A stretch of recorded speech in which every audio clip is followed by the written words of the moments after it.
Hello guys, അപ്പൊ നമ്മളിന്ന് fish tank വൃത്തിയാക്കാൻ പോട്ടോ. ഇതാണ് ഫിഷ് ടാങ്ക്. ഇതൊന്ന് വൃത്തിയാക്കാൻ പോട്ടോ.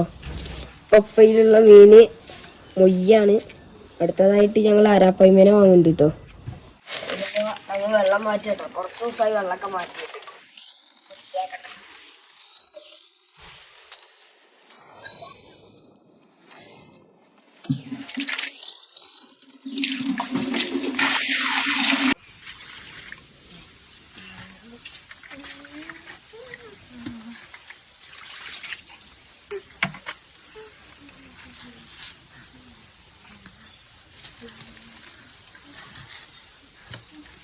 ഇതാ മൊയ്യ് ഉണ്ടോ? ഫിഷ് ടാങ്ക് പകുതി വെള്ളം കളഞ്ഞിട്ടുണ്ട്. ഇതാ മൊയ്യിനെ കാണാം കേട്ടോ. 4 മൊയ്യുണ്ട് ഇപ്പൊ. ടാങ്കൊക്കെ വൃത്തിയാക്കിട്ടോ. ഇതാ മീനുകൾ കളിക്കുന്നുണ്ട്. വീഡിയോ ഇഷ്ടപ്പെട്ടാൽ ലൈക്കും സബ്സ്ക്രൈബും ചെയ്യണേ.